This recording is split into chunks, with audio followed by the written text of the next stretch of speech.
কি মনে হয় বাংলাদেশকে সাহসী ভূমিকায় দেখতে পাবেন কিনা, নাকি আসলে বাংলাদেশের আজকে আসলে ইন্টেনশনটা কি হওয়া উচিত? Prevention is better than cure. তো প্রিভেনশনটা কি? প্রিভেনশনটা হচ্ছে যে আপনি ম্যাচটা হারবেন না। পাকিস্তানের বিপক্ষে সেটাও একটা এক্সাইটিং, মানে পাকিস্তানের সাথে বাংলাদেশ যখন খেলে সেখানেও একটা রাইভালরি তো থাকে। অবশ্যই। সালমান আগা গতকাল আসলে বাংলাদেশকে যে একটা মাইন্ড গেম খেলার চেষ্টা তিনি করেছেন যে বাংলাদেশ সাহসী হতে পারবে কিনা, তার মনে হয় না বাংলাদেশ সাহসী হবে। এই যে তিনি একটা ট্রাই নেওয়ার চেষ্টা করেছেন যে বাংলাদেশ সকালবেলা এসে খুব অ্যাটাকিং খেলবে, তারা অল আউট করে দেবে, এরকম একটা ব্যাপার। কি মনে হয় বাংলাদেশকে সাহসী ভূমিকায় দেখতে পাবেন কিনা, নাকি আসলে বাংলাদেশের আজকে আসলে ইন্টেনশনটা কি হওয়া উচিত?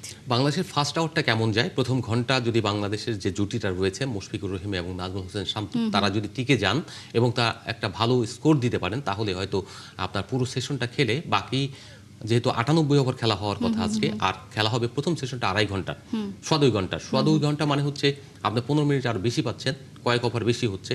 ফলে এখান থেকে যেটা হবে, সেই পুঁজিটা যদি আপনি 100 রান যোগ করতে পারেন, তাহলে কিন্তু আপনার জন্য এনাফ টু মানে ডিফেন্ড। তো সেই ক্ষেত্রে বাংলাদেশের বোলিং লাইন আপ যেটা রয়েছে সেটা হচ্ছে পরের দুই সেশনে যদি চান্স নিতে হবে। এটা এর মানে নয়, এই নয় যে আপনি 260 চান্স রানে নিতে হবে। এখন কি জরুরি, লাস্ট দিনে আমরা চলে এসেছি যে আসলে বাংলাদেশকে জয়ের জন্য লড়বে নাকি টেস্ট ম্যাচটা বাঁচাতে চাইবে, মানে ফার্স্ট সেভ, মানে প্রত্যেকটা মানুষ কি prevention is better than cure. তো প্রিভেনশনটা কি? প্রিভেনশনটা হচ্ছে যে আপনি ম্যাচটা হারবেন না। সেই পরিমাণ স্কোর যদি আপনি করেন, পাকিস্তান চেস করতে পারবে না, এরকম জায়গায় পৌঁছাতে হবে। সেজন্য কি করতে হবে? আপনাকে একটা সেশন অন্তত পুরো খুব ভালো ক্রিকেট খেলতে হবে এবং সেখান থেকে অনেক স্কোর করতে হবে, এবং সেটা কিন্তু বাংলাদেশ করবে এবং সেই স্ট্র্যাটেজি নিয়েই খেলবে। আপনার যদি সালমান আগা যেটা বলেছে, পিঞ্চ করা, যে একটু উস্কে দেয়া, যে তুমি ছেড়ে দাও, আমি তোমাকে পিটিয়ে ম্যাচ জিতে নেই, সে সুযোগ নেই বাপু। তোমাকে ঠিকই বাংলাদেশ বুঝে শুনেই খেলবে, এবং পরের দুই সেশনে যেটা হবে, তারা যদি অ্যাটাকিং খেলতে যায়, তারা অনেক ডিফেন্সিভ হবে।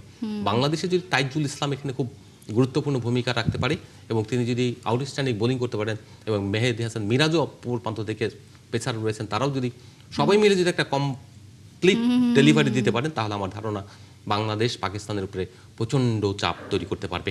সেটা 300 স্কোর হতে হবে। ফোর্থ ইনিংসে 300 রান এই উইকেটে চেস করা ভেরি টাফ।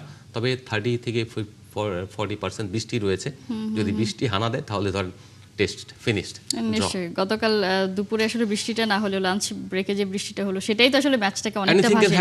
Right right. ওই বৃষ্টির কারণে যেটা হয়েছে, এমন হতে পারতো যে বাংলাদেশের বিপক্ষে চলে যেতে পারতো, আবার বাংলাদেশের পক্ষে থাকতে পারতো। আবার পাকিস্তানে বলতে পারে, আগের দিন যদি বৃষ্টি না হতো, তাহলে আমরা যে ছন্দে ছিলাম সেই ছন্দ ক্যারি করে আমরা এটাকে 500 রানে নিয়ে যেতে পারতাম। তো এরকম আক্ষেপ তো থাকবেই। এটা প্রকৃতির উপর আসলে কারো হাত থাকে না, এবং বাংলাদেশ যেভাবে খেলছে আসলেই আউটস্ট্যান্ডিং ক্রিকেট খেলছে।